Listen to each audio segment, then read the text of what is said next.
নাহমাদুহু ওয়া নুসাল্লি ওয়া নুসাল্লিমু আলা হাবিবিহিল কারীম আম্মা বা'দ। দূরে এবং কাছে, দেশ এবং প্রবাসে যে যেখান থেকে শাহ হযরত সৈয়দ জিয়াউল হক মেজবান্ডারি ট্রাস্ট তথা SJHM ট্রাস্ট নিবেদিত মাহে রমাদান উপলক্ষে বাংলা টিভির অন্যতম আয়োজন SJHM ট্রাস্ট কল্যাণময় স্যার অনুষ্ঠানটি দেখছেন, আপনাদেরকে আন্তরিক প্রীতি ও শুভেচ্ছা জানিয়ে শুরু করছি আজকের অনুষ্ঠান। সুপ্রিয় দর্শক ও শ্রোতা, আমরা এক একদিন এক একটি নিত্য নতুন বিষয় নিয়ে আপনাদের সামনে উপস্থিত হই। আজও তার ব্যতিক্রম নয়। আজ আমরা আলোচনা করব মাদক প্রতিরোধে ইসলাম।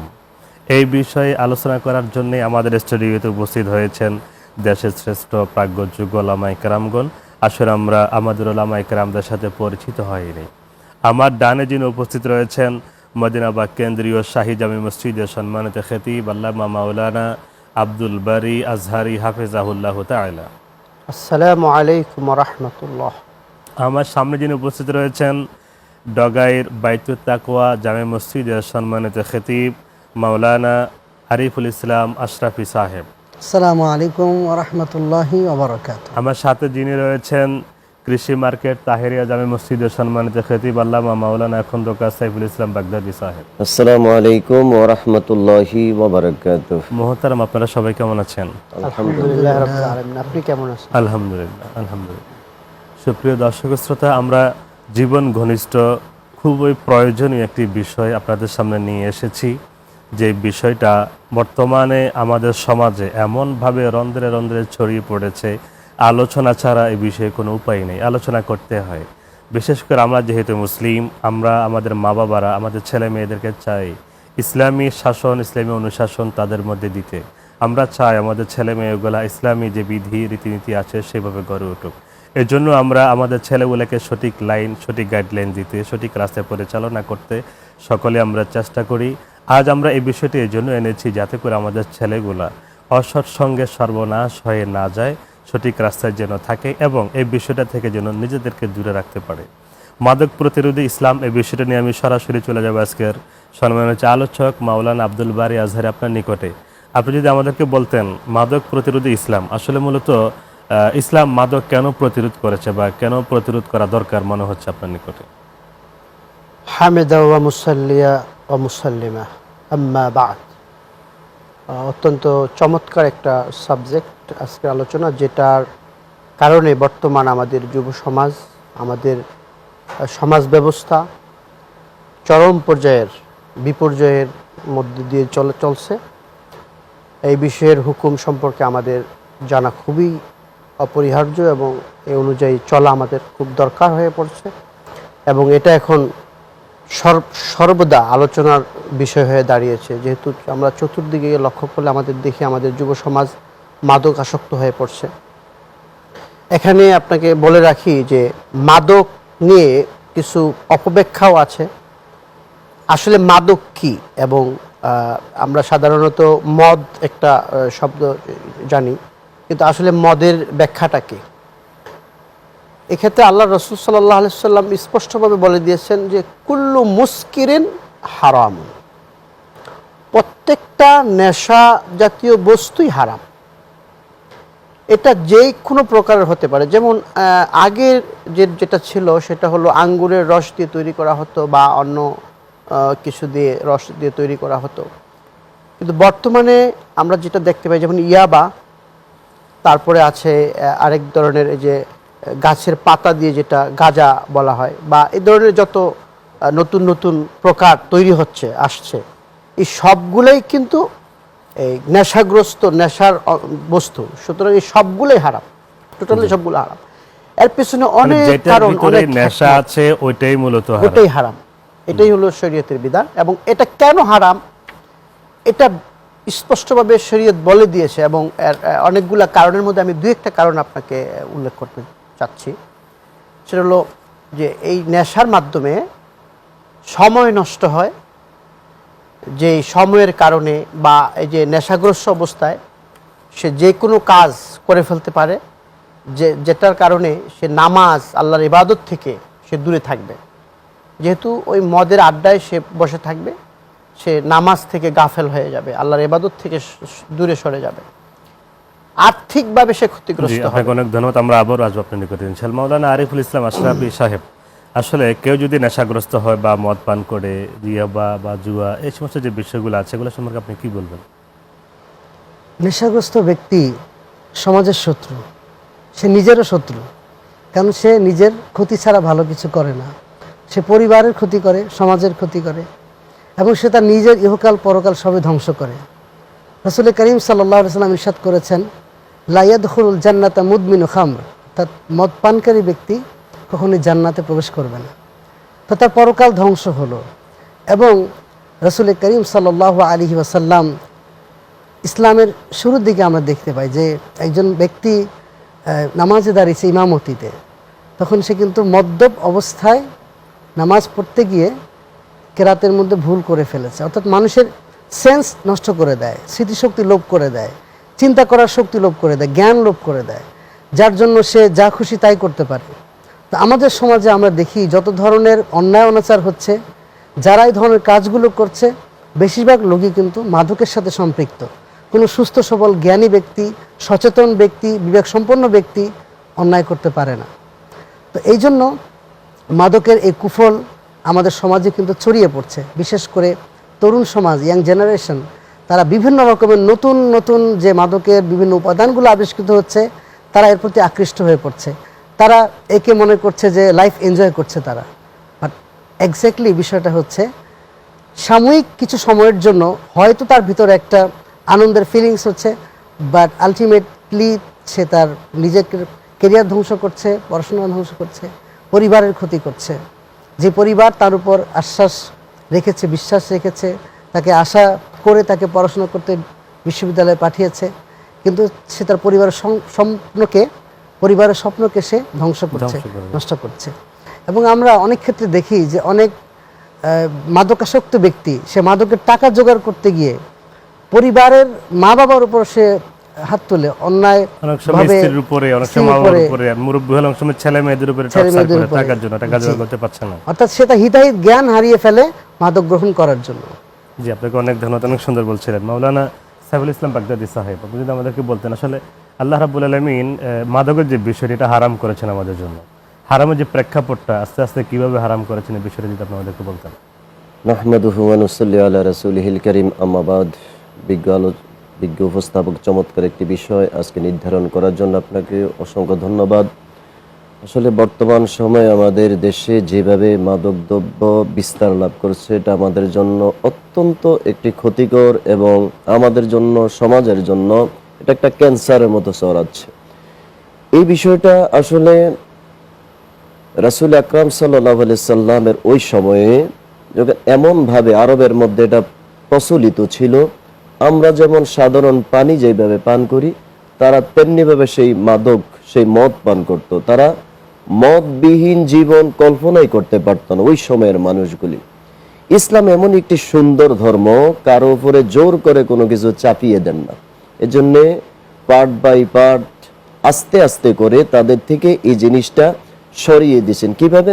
অর্থাৎ একসাথে যদি আরবের লোকগুলি এমনভাবে মদ পান করতো যে একসাথে যদি এটা হারাম করা হতো তাহলে তাদের কষ্ট হতো, অনেকে সেটা ছাড়তে পারতো না, নিতে পারতো না, কষ্ট তাদের, এটা কষ্ট হয়ে যেত। এই জন্য ইসলাম তিনটি পর্যায়ে এটাকে হারাম করেছেন। প্রথমত আল্লাহ সুবহানাহু ওয়া তাআলা সূরা বাকারার মধ্যে যে আয়াতে কারিমা, সেখানে ইরশাদ করছেন যে ইয়াসআলুনাকা আনিল খামরি ওয়াল মাইসির, অর্থাৎ হে রাসূল, আপনাকে তারা মদ এবং জুয়া সম্পর্কে প্রশ্ন করবে। আপনি বলুন যে ফিহিমা ইসমুন কাবীরুন ওয়া মানাফিউ লিন্নাস, সেখানে অনেক গুনাহ রয়েছে, অপকারিতা রয়েছে, এবং সামান্য কিছু উপকারিতা রয়েছে, কিন্তু উপকারের চাইতে অপকারটা অনেক বেশি। এটার প্রাথমিকভাবে তার মানে অ্যালার্ট করে দেওয়া, যদিও সামান্য কিছু উপকার এটার মধ্যে আছে, কিন্তু অপকার যেটা সেটার পরিধি অনেক বেশি।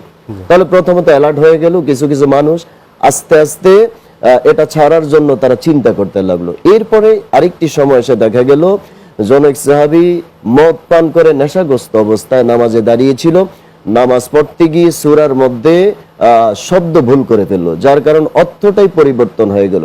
ঠিক ওই সময় আল্লাহ সুবহানাহু ওয়া তাআলা নাজিল করলেন যে ইয়া আইয়ুহাল্লাযীনা আমানু লা তাকরাবুস সালাতা ওয়া আনতুম সুকারা, তোমরা নেশাগ্রস্ত অবস্থায় নামাজের কাছেও যেও না। তার মানে আগে নিয়ম ছিল যে এটা খারাপ, করা যাবে না, না করা ভালো।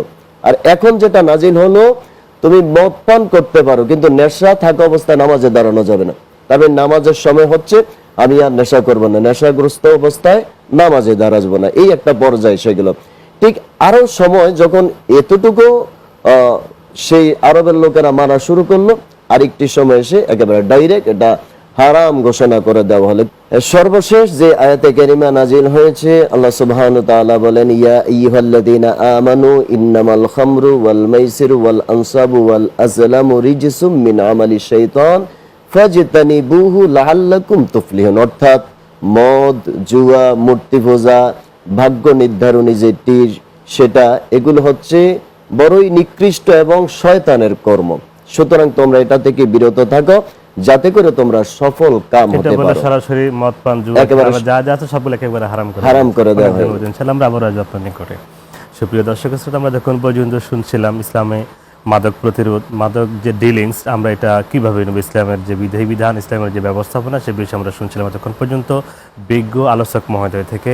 আমরা আবারও শুনবো ইনশাআল্লাহ। যাবো একটি ছোট্ট বিরতিতে, থাকুন আমাদের সাথে।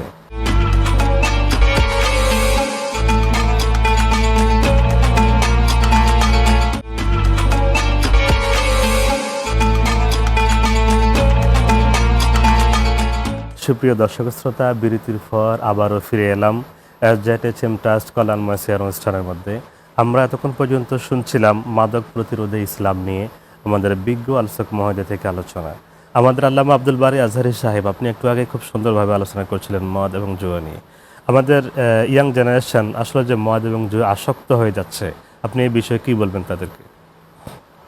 আসলে মদের যে ক্ষতিকারক দিকগুলা, এগুলা যদি সবার জানা থাকতো এবং এই বিষয়ে আমাদের প্রচুর প্রচার প্রসার দরকার, তাহলে হয়তো আমাদের এই যুব সমাজকে এই দিক থেকে ফিরে আনা সম্ভব। এক্ষেত্রে আমি যে কথাটা বলবো সেটা হলো মদের যেই খারাপ দিকগুলা। একটা লোক মাদক আসক্ত হয়ে গেলে তার কারণে তার পরিবারটা ক্ষতিগ্রস্ত হয়, তার সমাজ ক্ষতিগ্রস্ত হয়, রাষ্ট্র ক্ষতিগ্রস্ত হয়, এবং সে নিজেও আর্থিকভাবে ক্ষতিগ্রস্ত হয়, এবং সে স্বাস্থ্যগতভাবে শারীরিকভাবে ক্ষতিগ্রস্ত হয়, মানসিকভাবে ক্ষতিগ্রস্ত হয়। এজন্যই আল্লাহ রাব্বুল আলামিন মদকে হারাম ঘোষণা দিয়েছেন, এবং রাসূলুল্লাহ সাল্লাল্লাহু আলাইহি সাল্লাম মদের ব্যাপারে অত্যন্ত কঠোরভাবে একটা হাদিসের মধ্যে আল্লাহ রাসূল বলেছেন সাল্লাল্লাহু আলাইহি সাল্লাম যে আল্লাহ রাসূল লানত করেছেন, অভিসম্পাত করেছেন 8 জনকে। এই 8 জন অর্থাৎ যারাই মদের সাথে সম্পৃক্ত। যেমন যিনি স্বয়ং মদটাকে আল্লাহ রাসূল হারাম করেছেন, মানে কি বলে অভিসম্পাত করেছেন।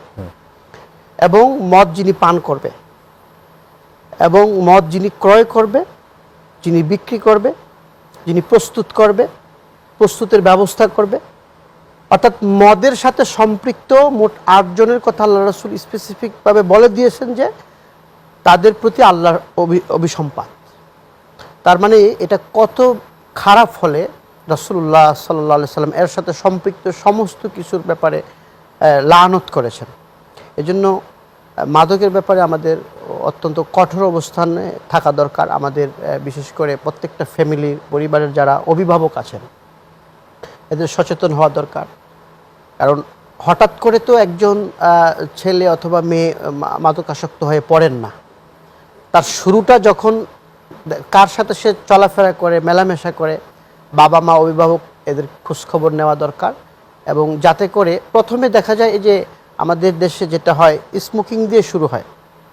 তাদের প্রথম ধাপটা শুরু হয় স্মোকিং দিয়ে। দেখা যায় একজন সে কিছুই কখনো স্মোকিং করে নাই, কিন্তু তার বন্ধুর কারণে কখনো সে হঠাৎ করে শুরু করলো।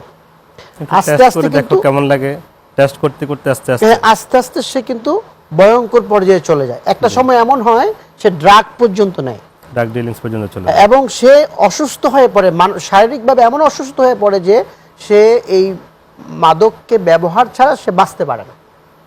এই পর্যায়ে চলে যাওয়ার জন্য যে আমাদের দায়িত্ব নাই এটা কিন্তু না, আমরাও এই জন্য আসলে দায়বদ্ধ, যেহেতু আমরা এইভাবে প্রচার প্রসার করতে পারছি না। আমার মনে হয় আমাদের পরিবারের প্রতি যথেষ্ট যত্নবান হওয়া দরকার, সমাজকে এই মেসেজগুলো পৌঁছে দেওয়া দরকার, বেশি বেশি করে এই মাদকের নেগেটিভ বিষয়গুলা সমাজে উপস্থাপন করা জি, অনেক দরকার। ধন্যবাদ আপনাকে। আপনাকে অনেক অনেক ধন্যবাদ জানাচ্ছি সুন্দর আলোচনা করার জন্য। মাওলানা শাহেখ আরিফুল ইসলাম আশরাফি সাহেব, আপনি যদি বলতেন, আপনি বলছিলেন এই যে ব্যবস্থাপনা বলছিলেন আমরা কিভাবে মাদক প্রতিরোধ করতে পারি।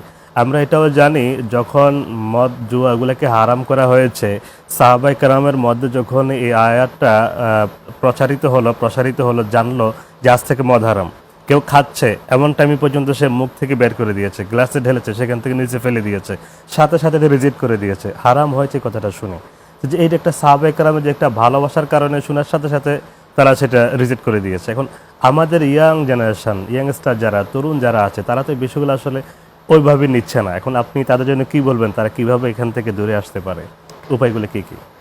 যে দৃষ্টান্ত আপনি দিয়েছেন, সাহাবায়ে কেরাম হারাম শোনার সাথে সাথে জি, ফেলে দিয়েছে, এবং এমন দৃষ্টান্ত আছে যে হারাম ভক্ষণ করেছে, তখন তিনি গলায় আঙ্গুল ঢুকে বমি করে বের বমি করে করে দিয়েছে। হারামের প্রতি যে ঘৃণা, আজকে আমাদের মুসলমান সমাজের মধ্যে আমরা ইসলাম সম্পর্কে তো একেবারেই সচেতন না, কোনটা হালাল কোনটা হারাম সেটা বেছে চলার চেষ্টা আমরা করি না। জি, তো আমাদের যুব সমাজের মধ্যে এই কনসেপ্টগুলো ঢুকে দিতে হবে, ইসলামটাকে বুঝতে হবে।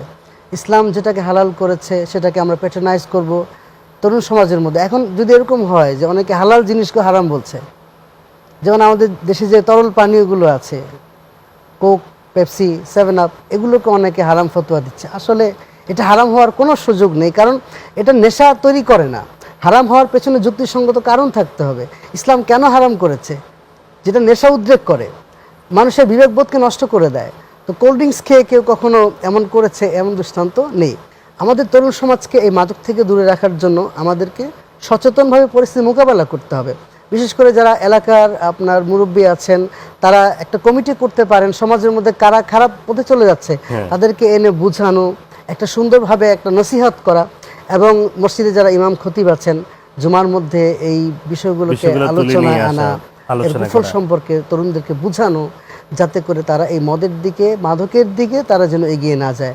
এবং আমাদের রাষ্ট্রীয়ভাবেও যথেষ্ট প্রচার হচ্ছে, আরও বেশি প্রচার করা দরকার। টেলিভিশন চ্যানেলগুলোতে মাদকের বিরুদ্ধে জনসচেতনতা তৈরি করার জন্য সামাজিকভাবে একটা প্রতিরোধ গড়ে তোলা, এটি নিশ্চিতভাবে সম্ভব। গোটা জাতি যদি ঐক্যবদ্ধ হয়ে যায়, মাদক থেকে দেশকে রক্ষা করা, যুব সমাজকে রক্ষা করা, এটি নিঃসন্দেহে অবশ্যই সম্ভব একটা কাজ। এতে করে পুরো একটা জাতি কিন্তু রক্ষা পাবে। সামনে পুরো জাতিটা কিন্তু ধ্বংস হয়ে যাচ্ছে এই মাদকের কারণে। এবং আমাদের দেশের অর্থনীতির কিন্তু একটা বিরাট অংশ কিন্তু অপচয় হয়ে যাচ্ছে, ব্যয় হয়ে যাচ্ছে এই মাদকের পেছনে। জি, আপনাকে অনেক অনেক ধন্যবাদ, অনেক সুন্দর করে পরামর্শ দিয়েছেন মাওলানা সাবির ইসলাম বাগদাদি সাহেব। আপনি যদি আমাদেরকে বলতেন, আমাদের শায়েখ দুজন সে খুব সুন্দর বলেছেন মাদক ডিলিংস নিয়ে, প্লাস আমরা কিভাবে যুব সমাজকে ওখান থেকে বিরত রাখতে পারি। আসলে একজন পরিবার বা পরিবারের গাইডিয়ান, আপনি কি মনে করেন আসলে পারিবারিক যে শিক্ষাটা পরিবার যদি চায়, তাইলে কি সে তার সন্তানকে, তার পরিবার অধীনস্থ যারা আছে তাদেরকে কি আসলে এখান থেকে বিরত রাখা সম্ভব? যে এখন কি ধন্যবাদ। করণীয়, পরিবারের কি আসলে করণীয়?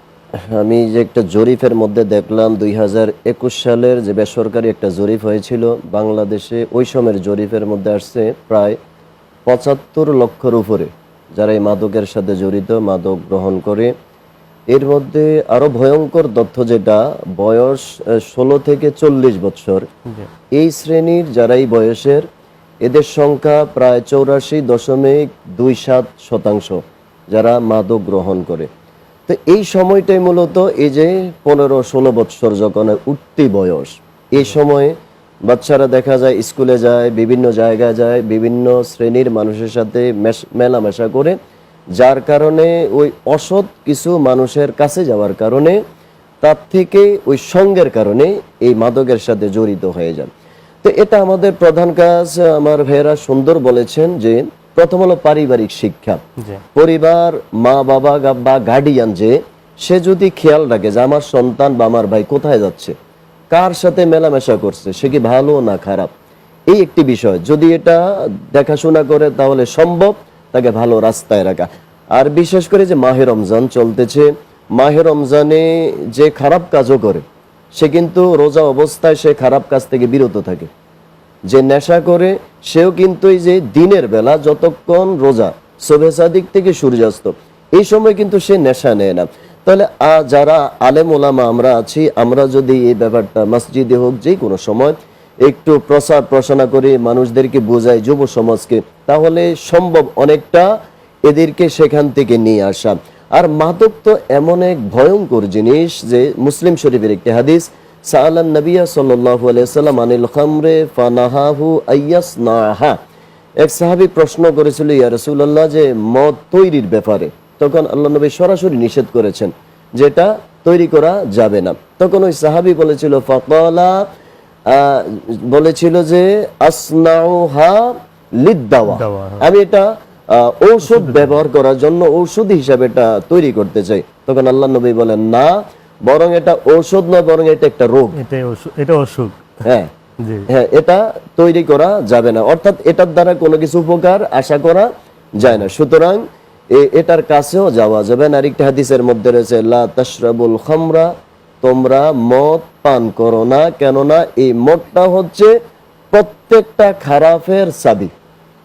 এই মদ, যারা মদের সাথে অর্থাৎ নেশার সাথে যারা জড়িত, এরাই দেখা যায় সমাজের মধ্যে যত উচ্ছৃঙ্খল, জেনা, ব্যভিচার, চুরি, হত্যা, রাহাজানি, এই লোকগুলি কিন্তু বেশি করে। তাহলে এই কাজটা থেকে যদি আমরা দূরে থাকতে পারি, সমাজ একটি সুন্দর সমাজ উপহার দেওয়া আমাদের পক্ষে সম্ভব, এবং সুন্দর চাল চলন ব্যবহার, ওই সমাজ, একটি সুন্দর সমাজ গঠন করা আমাদের পক্ষে অবশ্যই সম্ভব। তার জন্য এই মাদক থেকে দূরে থাকতে হবে, পরিবারের সবাইকে অ্যালার্ট থাকতে হবে। আর বিশেষ করে বর্তমানে যে অ্যান্ড্রয়েড সেট আমরা বাচ্চাদের হাতে হাতে দিয়ে দিচ্ছি আদর করে, দেখতে হবে এই অ্যান্ড্রয়েড সেট সে কি কাজে ব্যবহার করছে। সেই কোনো শিখার জন্য, তার পড়া নেট থেকে নামাবে, গুগল থেকে নামাবে, এটার জন্য, নাকি এটার সাথে সাথে আর অন্যায় কিছুর সাথে জড়িত হচ্ছে, এই মোবাইল দ্বারা কার সাথে সে কথা বলছে, এগুলো কিন্তু আমাদের খেয়াল রাখতে হবে। কারণ এই মোবাইলের মাধ্যমেও বিভিন্ন অপরাধ চক্রের সাথে বাচ্চারা জড়িত হয়ে যায়। তা আমরা যদি এই বিষয়গুলি আমরা মা বাবারা খেয়াল রাখি, বা গার্ডিয়ান যারা খেয়াল রাখে, এবং সামাজিকভাবে, যে আমার ভাইরা বলেছে, একটা প্রতিরোধ যদি আমরা গড়ে তুলতে পারি, আইন শৃঙ্খলা বাহিনী তো তাদের কাজ করবে, আইন শৃঙ্খলা বাহিনীর দ্বারা সবকিছু সম্ভব নয়। আমাদের পারিবারিক ভাবে এই বিষয়গুলি আমাদের সমাজের কাছে তুলে ধরতে হবে, পরিবারের কাছে তুলে ধরতে হবে, তাহলে সম্ভব মাদক মুক্ত একটি দেশ প্রতিষ্ঠা করা, মাদক মুক্ত একটা সমাজ প্রতিষ্ঠা করা। অনেক ধন্যবাদ আপনাকে। আপনাদেরকে অনেক অনেক ধন্যবাদ বাংলা টিভির স্টুডিওতে এসে সময় দেওয়ার জন্য আমাদেরকে। সুপ্রিয় দর্শক শ্রোতা, এতক্ষণ পর্যন্ত আমরা আমাদের বিজ্ঞ আলোচকদের মুখ থেকে শুনছিলাম মাদক প্রতিরোধী ইসলাম। এই মাদক আমাদের সমাজ থেকে প্রতিরোধ করা তখনই সম্ভব হবে যখন আমরা ইসলামী অনুশাসন মেনে চলব। তার পাশাপাশি বাংলাদেশ সরকার যেভাবে মাদক প্রতিরোধ করার জন্য কাজ করে যাচ্ছেন, প্রশাসনের ভাইয়েরা যেভাবে কাজ করে যাচ্ছেন, তার পাশাপাশি আমাদের প্রতিটা পরিবারের গাইডিয়ান যারা আছি তারা, এবং সমাজের নেতৃস্থানীয় যারা আছি তারা, তার পাশাপাশি প্রতিটা মসজিদের ইমাম এবং খতিব সাহেবগণ আমরা যারা আছি, আমরাও যদি জনগণকে এই বিষয়টা নিয়ে আমরা কথা বলি, সচেতনতামূলকভাবে আমরা উদ্বুদ্ধ করি, তাহলে আশা করছি ইনশাআল্লাহ মাদক আমরা সমাজ থেকে বিতাড়িত করতে পারবো। সুপ্রিয় দর্শক শ্রোতা, দেখতে দেখতে একেবারে শেষ পর্যায়ে চলে এসেছি। বাংলা টিভির সাথেই থাকুন। আজ এখানে বিদায় নিতে হচ্ছে। আল্লাহ হাফেজ।